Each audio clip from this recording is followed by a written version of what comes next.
Nuevamente sigo yo, y en este caso voy a elegir una serie que no puedo decir que sea una joya, que sea un clásico, ni mucho menos, pero sí es una serie que recuerdo que me impactó mucho cuando vi de chico, y que tiene algún que otro fandom en el mundillo. La serie es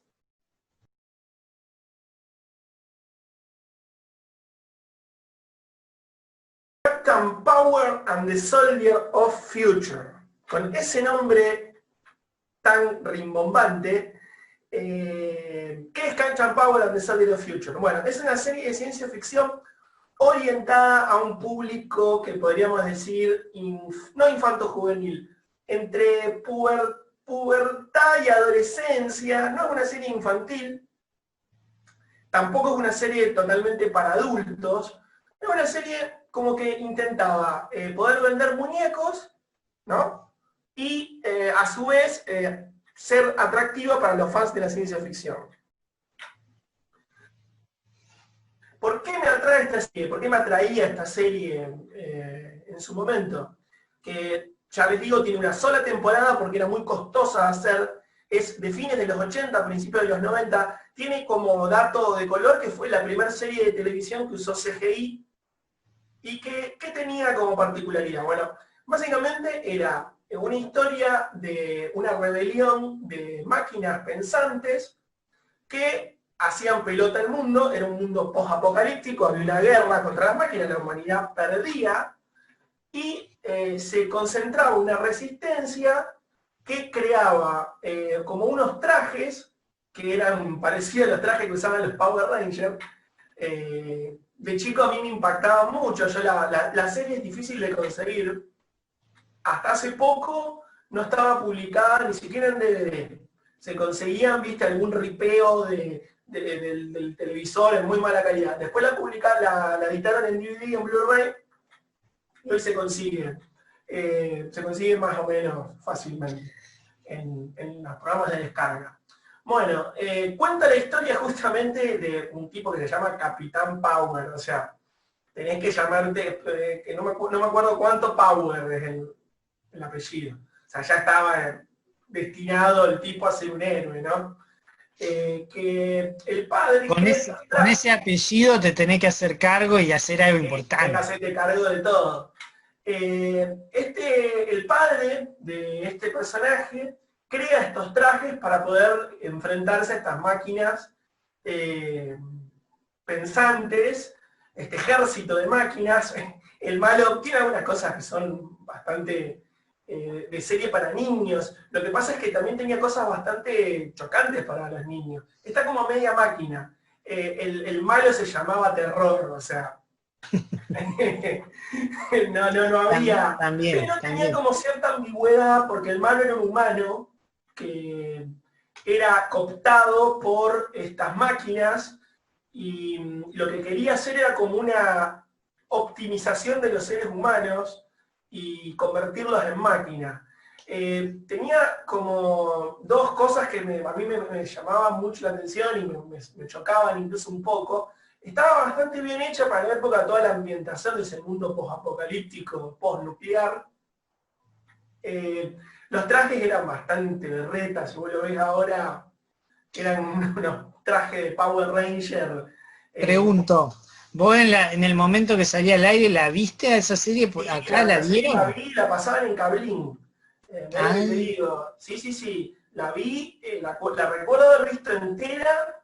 ¿Y qué pasaba cuando uno era chico? Esta serie se canceló y termina en su primera temporada con un cliffhanger, y nunca jamás vos veías ese capítulo y volvía de vuelta al primer capítulo, y nunca avanzaba, y eso uno no lo sabía.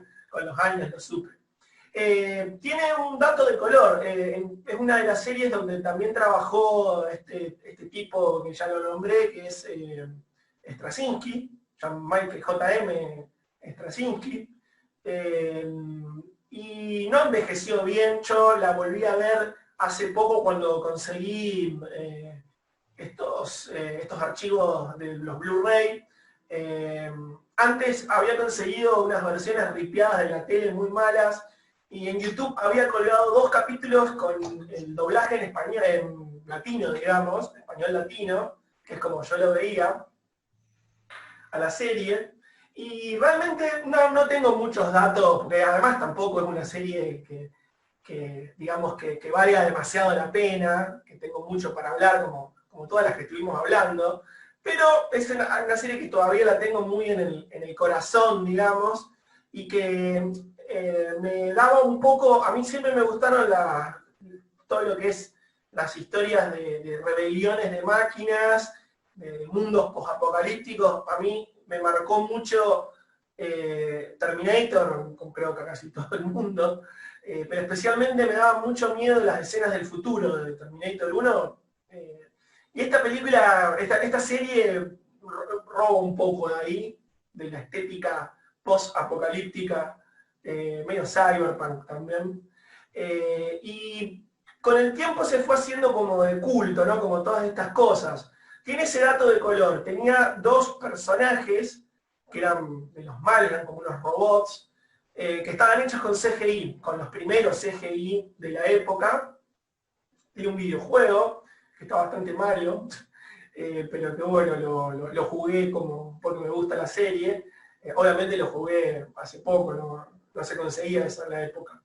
Y costaba mucho dinero, o sea, hacerla, y por eso tiene una temporada creo que no llega a los 20 capítulos, y termina con un cliffhanger. Se notaba que la querían seguir a la serie, y nunca jamás se siguió. Lo que sí generó un pequeño fandom de fanáticos que hoy hacen que los protagonistas, que eran unos ignotos actores, todavía pululen por las convenciones de ciencia ficción. Bueno, iba a decir robando, pero no, ¿por qué no están haciendo nada malo? O sea, No, sí. No hubo remake, no hubo película, nada. no. Lo que sí, como los guiones varios los hizo Straczynski, hay unos cómics que se hicieron, Dynamite, que es una empresa que hace adaptaciones de películas. Bueno, Galáctica, por ejemplo, tiene sus adaptaciones hechas, Battlestar Galáctica 2003 en Dynamite. Hizo una miniserie sobre Captain Powell and the Soldier of the Future, pero no creo que se vuelva a hacer una. Sí, Gerardo. Era un dato que me había olvidado de dar. Justamente Dynamite, vi que hizo una miniserie que se llama Mujer Maravilla 77 con la Mujer Biónica. Justamente. Sí, hoy lo veía. la leí, y te la recomiendo. Y también Dynamite suele hacer eso. Agarra personajes de la televisión. Dynamite tiene 2 fuentes digamos, de franquicias. Lo que son lo pulp, publica todo lo que es The Shadow, novelas, ¿no? Estamos hablando novelas y cómics. The Shadow, Doc Savage, John Carter, The Spider, y varios más. Y series de. Ahí se frizó el Emi. Les decía, Dynamite suele hacer estos crossover entre personajes de televisión. Hizo varios. Por ejemplo, hay uno que me gusta mucho a mí. Ese te lo recomiendo, Wonder Woman 1977, La Mujer Biónica. Y hizo uno, por ejemplo, de Green Hornet, otra serie sesentera. El avispón verde.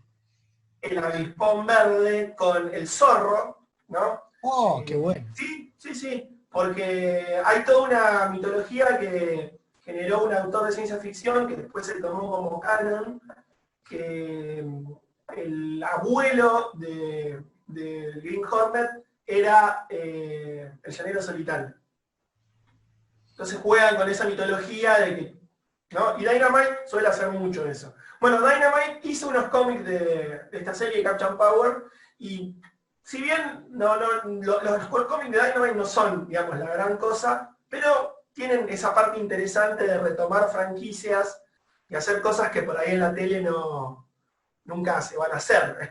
como el crossover de la Mujer Maravilla 1977 y la Mujer Biónica.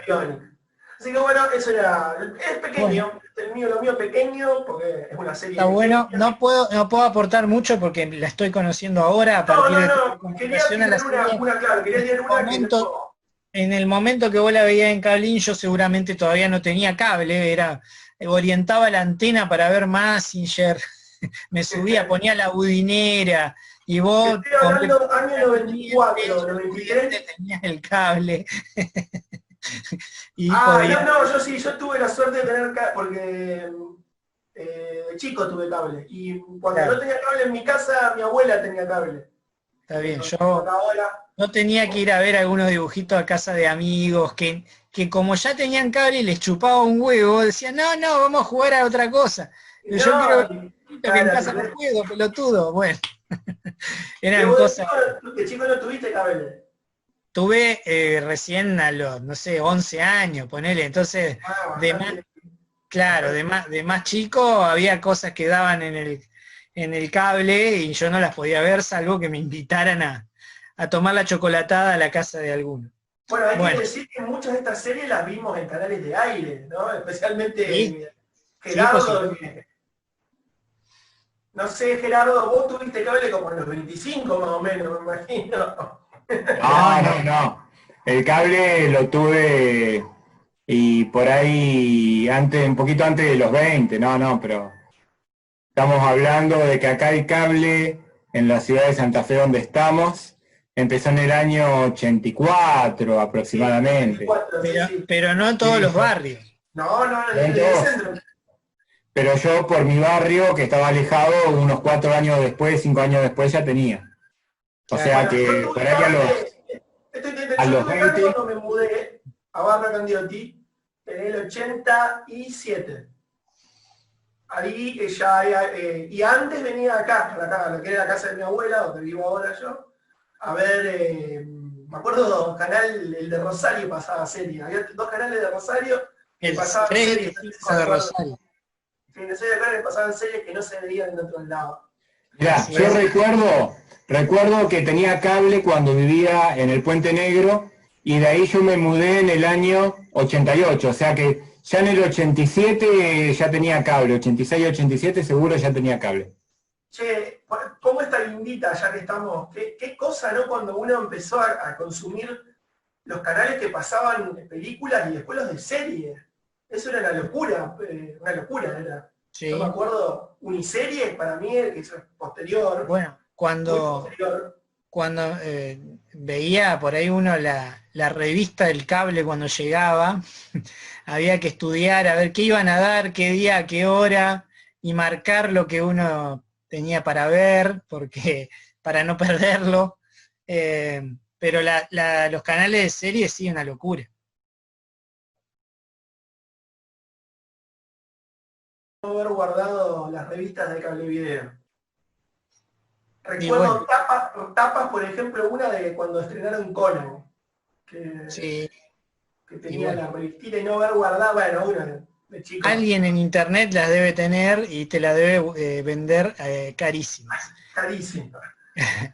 ¿Seguimos con el derrotero de series? Me toca a mí en la rueda. Sí, así es.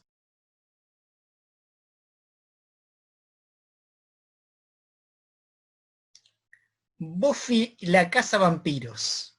Buffy la Cazavampiros, una serie por la cual en su momento creo que nadie daba 2 mangos, salvo uno que la empezó a ver.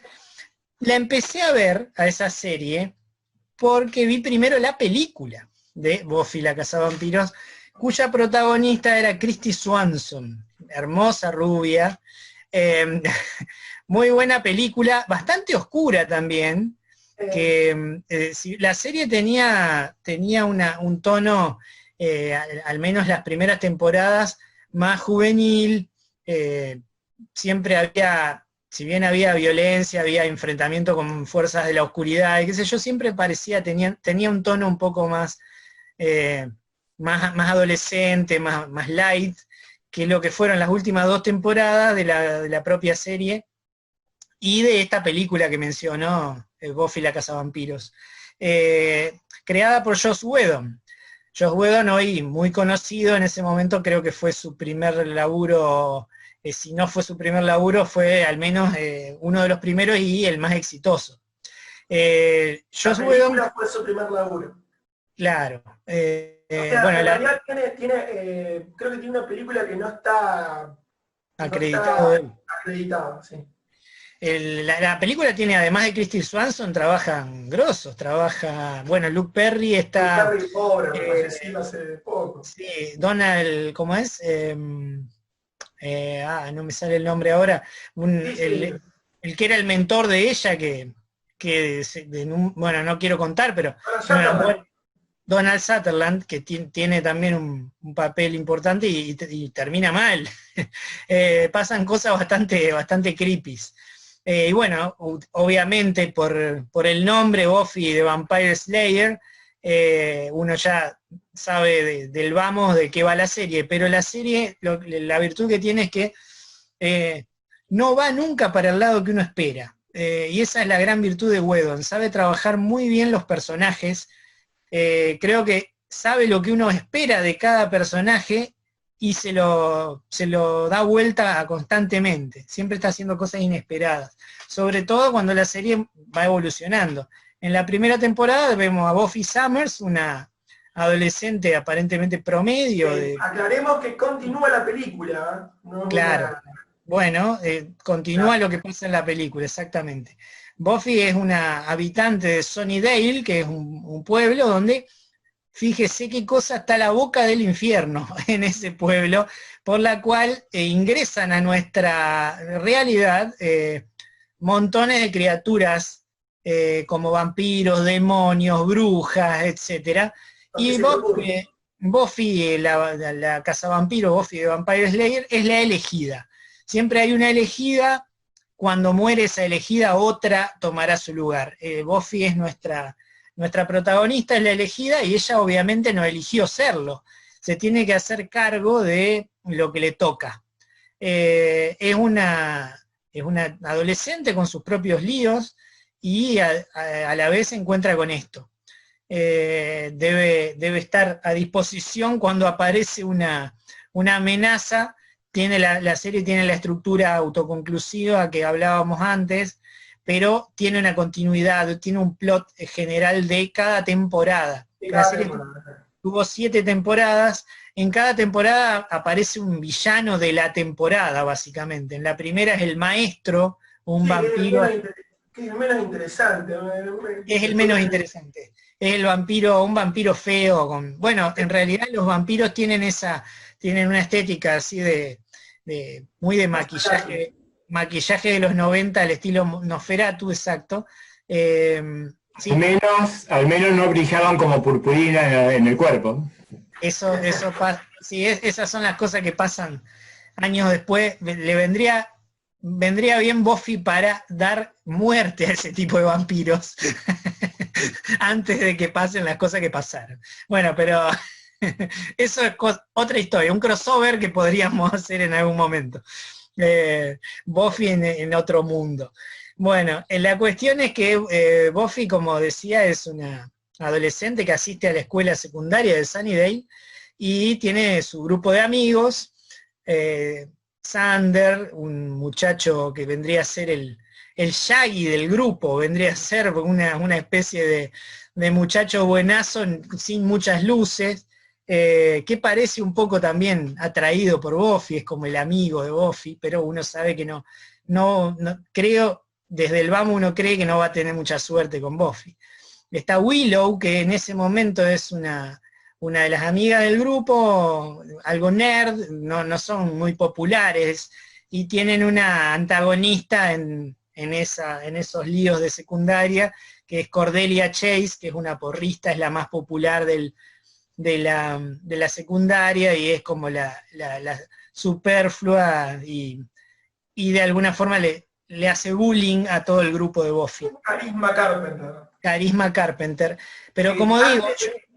Antes que existiera internet, algunos pensábamos que era la hija de John Carpenter. No, parece que no tiene vínculo de parentesco. Bueno, Cordelia, bueno, hay muchos secundarios que primero parecen ser personajes de relleno, y luego, con el correr de la serie, van tomando protagonismo y van evolucionando. De hecho, la misma Cordelia pasa por muchas transformaciones y llega también a tener un coprotagónico en un spin-off de Buffy, que ya voy a llegar. Como decía, el maestro es el primer villano de la temporada, de la primera temporada de Buffy, y es un villano sin demasiados matices. Más adelante aparecen villanos mucho más interesantes, y pasa mucho durante la serie que hay personajes que arrancan como villanos, de alguna forma se redimen, cambian y pasan al bando de los buenos. Así también hay buenos, entre comillas, que se pasan al otro bando, y así, sí, Emi.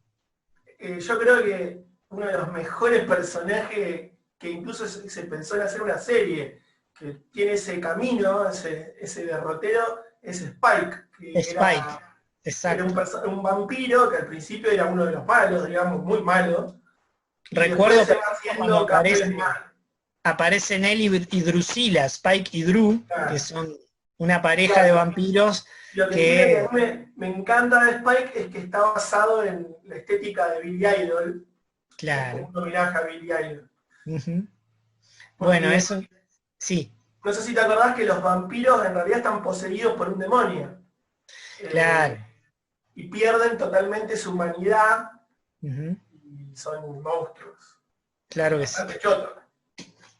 Exactamente, tienen un vínculo, son como familiares de ese demonio. Bueno, la familia Buffy, digamos, tanto del lado de los buenos como del lado de los malos, si hay algo que tiene Whedon es que sabe trabajar con muchos personajes y darle su destaque. Trabaja muy bien los diálogos, es una serie que está muy bien escrita. Me acuerdo cuando le iba siguiendo capítulo a capítulo, más allá de la amenaza que aparecía, que un poco en eso era bastante esquemática la serie.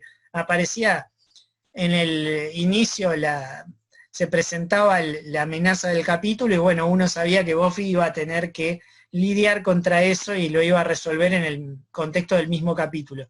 Eso en las primeras temporadas. Luego ya empieza a haber, líos más grandes, y hay siempre una linda tensión entre lo que le pasa a Buffy en la vida personal, entre las obligaciones como elegida y las amenazas a Sunnydale y al mundo en general. Va creciendo el conflicto a niveles donde ya después se va directamente todo al carajo. Una de las primeras, de los primeros intereses amorosos de Buffy justamente es un vampiro. Fíjese usted cómo pasan las cosas que uno menos espera con Whedon. El vampiro, Ángel se llama, luego gana tanta popularidad ese personaje que luego también gana su propia serie. En esa serie también se van algunos personajes de Buffy para ser de secundarios en esa serie. Buffy creo que tiene los mejores momentos entre la tercera y la quinta temporada, digamos, está el potencial completo de la serie desplegado. La sexta y la séptima, no sé, a muchos no nos gustaron, ya estaba con desgaste, luego ya se había ido, creo que había dado lo mejor y volvía por ahí para capítulos puntuales donde los escribía y los dirigía. Para mí tiene un bajón muy marcado en la cuarta. La tercera termina con la graduación, no sé si te acordás. Claro, sí. La cuarta es muy mala. La cuarta es la que hace en el cliffhanger de la tercera hay una especie de no viene al caso, pero la cuestión. La tercera y la cuarta empieza Ángel. Claro, exacto. Cambia el grupo de gente que hacía la serie, porque Whedon se va con un equipo a hacer Ángel. Sí, de hecho yo seguí viendo Ángel, me acuerdo yo seguí viendo Ángel, pero seguía Buffy también.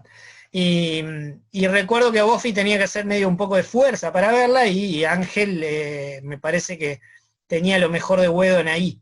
Tiene, lejos. tiene momentos, Ángel creo que tiene 4 temporadas, tiene varias que son tan buenas como lo mejor de Buffy. Y además se va al carajo. Hay un momento, me acuerdo de un capítulo que está buenísimo, que viajan a un mundo tipo de fantasía heroica, Excelente, que se excelente encuentran capítulo. con un Conan así medio Sí. berreta. Bueno, Y, tiene personajes como Winifred, la chica Fred, que le dicen. Doyle también es un gran personaje que recuerdo. El mismo Giles, el bibliotecario de la primera temporada, que es como el mentor de todo el grupo, que les explica todas las cuestiones sobrenaturales, porque Buffy todavía ahí no tiene idea de nada. Es muy buena la evolución de la serie, de la misma Buffy, que tiene momentos muy oscuros y donde por ahí pasa por situaciones trágicas. La yo quiero madre de comentar Buffy en las algo. primeras temporadas. Sí, Joss Whedon tiene algo que vos decías, que escribe muy bien los personajes. Whedon es muy fanático de 2 o 3 cosas que se nota mucho en su obra. Una es los X-Men. de hecho Buffy escribió X-Men, escribió X-Men. Astonishing X-Men lo escribió él luego de Morrison, Es de los muy New X-Men. fanático de los personajes femeninos, de Kitty Pryde, es re fanático de Kitty Pryde, que es un personaje de los X-Men, y eso se ve mucho en Buffy. Buffy tiene una estructura parecida a Sí, una mezcla entre los X-Men y Scooby-Doo, o sea. exacto. Sí. Y tiene otra cosa que es menos conocida, pero en Buffy se nota, pero mal, que es el gusto que tiene por Dungeons and Dragons. De hecho, se hizo tan popular Buffy que Dungeons and Dragons, el juego de rol, hizo un juego de rol de Buffy incorporado al mundo de Dungeons and Dragons. De Excelente. hecho, en Buffy aparecen los calabozos, aparece un Beholder, que es un Sí, bicho un de bicho Dungeons and Dragons en un típico de capítulo. Dungeons and Dragons.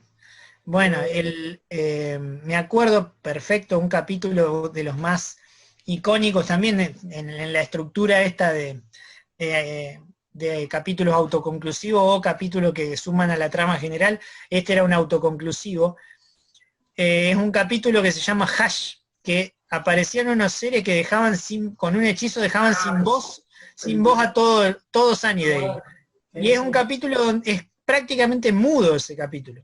Por eso había un momento donde se criticaba o de alguna forma se decía que el fuerte de la serie estaba en los diálogos y que era todo diálogo y que en eso se sostenía el éxito de Buffy.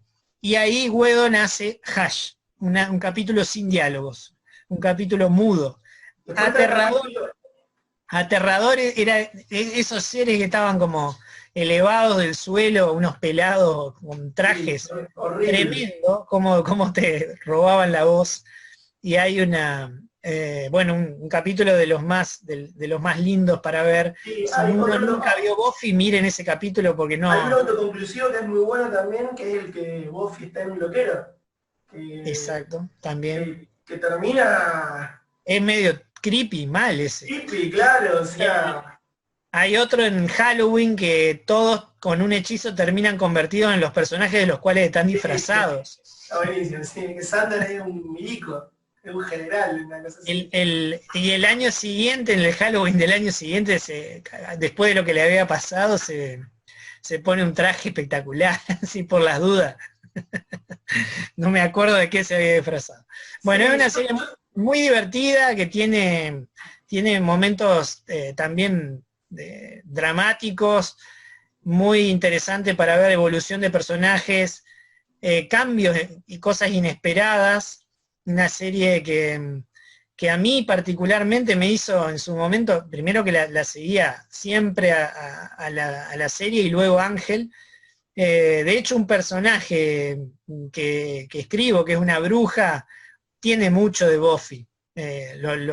Lo hice en algún momento inconscientemente, pero ahora que lo veo, cada vez pienso que está más influenciado ese personaje por esos años de Buffy donde uno vio esa serie y le explotó la cabeza también. Vos me ibas a decir algo de mí.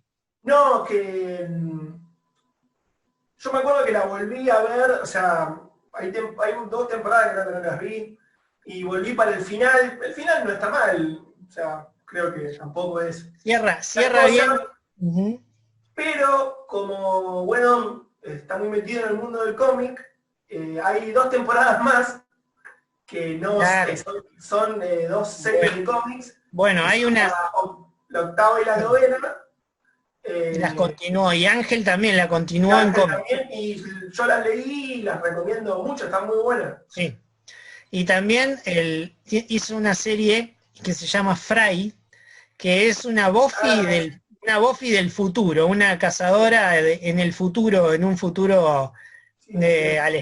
al estilo cyberpunk, Sí, algo cierto, por el me olvidaba eso. muy buena Fry, también la Claro, recomiendo. y Ángel tiene un final, no sé si te acordás, muy a todo culo, ¿viste?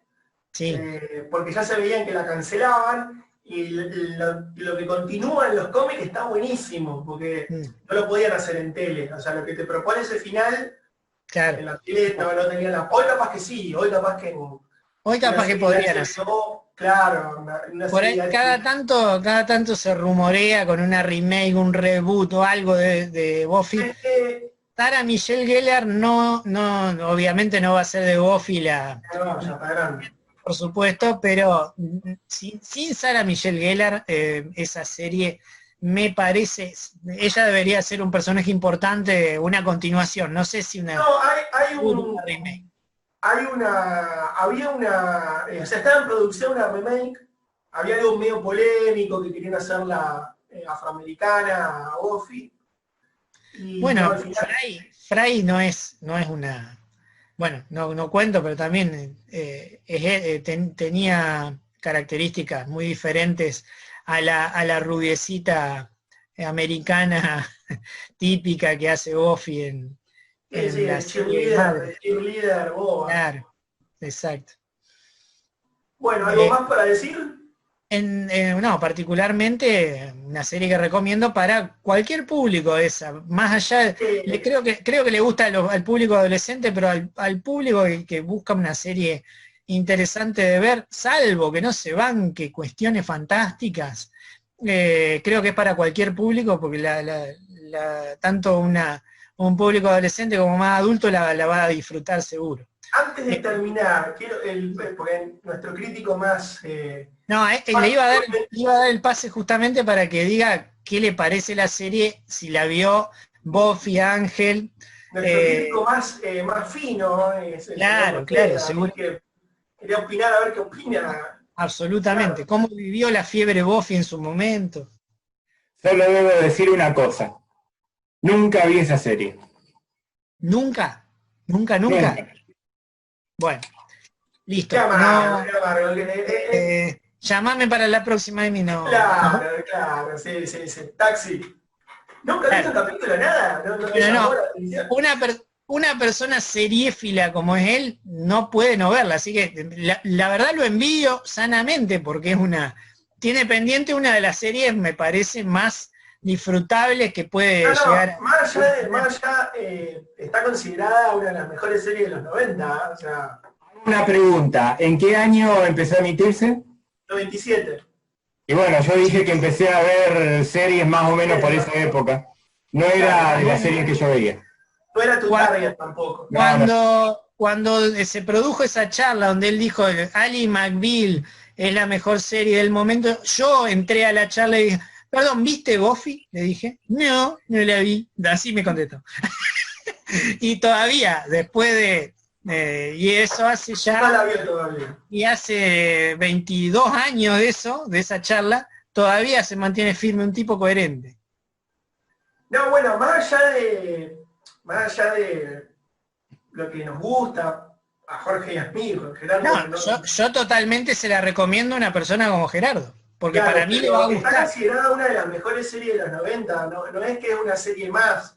No, Eh, claro, no, esa no es una serie. Me parece a mí, para alguien que está en función friqueada, tendría que ir, aunque sea a verla en fast forward y ahí meterle un visionado al menos de las primeras 2 o 3 temporadas.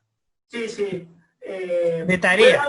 Whedon, el tipo ganó mucha relevancia, ¿no? Por Avengers.